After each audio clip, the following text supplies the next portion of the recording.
நம்ம பார்க்க போற பாடம் என்ன அப்படின்னு பார்த்தீங்கன்னா, புலி தங்கிய குகை. புலி தங்கிய குகை அப்படின்னு சொல்லிட்டு எதனை சொல்றாங்க அப்படின்னு பார்த்தீங்கன்னா, தன் தாய் தன் மகன் கருவுற்ற நிலையில் இருந்த அந்த தாயினுடைய வயிற்றை தான் வந்து பார்த்தீங்கன்னா, புலி தங்கிய குகை அப்படின்னு சொல்றாங்க. இது எதற்காக இது புலி தங்கிய குகை அப்படின்னு சொல்றாங்க பார்த்தீங்கன்னா, தன் மகனுடைய வீரத்தை எடுத்து சொல்லும் விதமாக, அவனுடைய வீரம் எவற்றை போன்றது என்பதை எடுத்து சொல்லும் விதமாக வந்து பார்த்தீங்கன்னா, தன்னுடைய மகனுடைய வீரம் புலியை போன்றது என்பதற்கு ஒரு ஓமையாக தான் என்ன சொல்றாங்க அப்படின்னு பார்த்தீங்கன்னா, புலி தங்கிய குகை அப்படின்னு சொல்றாங்க. இந்த பாடலை நாம இப்போ ஒரு காணொளியின் வாயிலாக இப்ப பார்க்கலாம். இந்த பாடலுடைய விளக்கத்தை நம்ம ஒரு காணொளியின் வாயிலாக நாம இப்ப பார்க்கலாம் வாங்க. புலி தங்கிய குகை. காவற்பெண்டு சங்ககால பெண் புலவர்களுள் ஒருவர். கல்வியில் தேர்ச்சியும் கவி பாடும் ஆற்றலும் மிக்க இவர் சங்ககால மக்களின் வீரத்தை கருப்பொருளாக கொண்டு இப்பாடலை பாடியுள்ளார். தமிழர்கள் பழங்காலம் முதலே கல்வியிலும் வீரத்திலும் சிறந்து விளங்கினர்.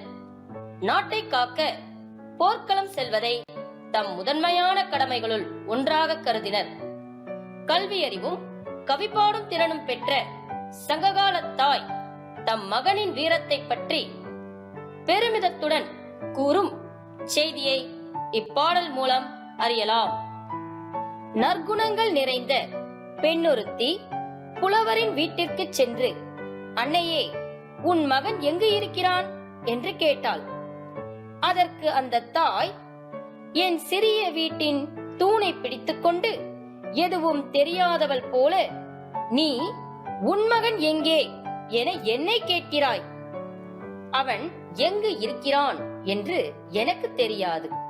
ஆயினும் புலி தங்கிச் சென்ற குகை போல அவனை பெற்றெடுத்த வயிறு என்னிடம் உள்ளது.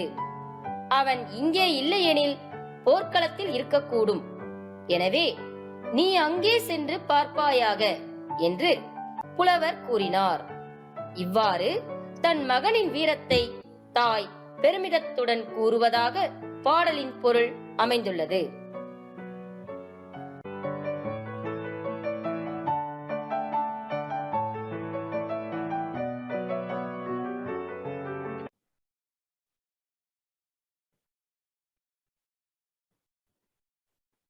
இப்ப ஒரு தாய் தன் மகனுடைய வீரத்தை வந்து பறைசாற்றும் விதமாக இந்த பாடலை நாம் பார்த்தோம். மீண்டும் நம்ம அடுத்த வகுப்புல சந்திக்கலாம். நன்றி, வணக்கம்.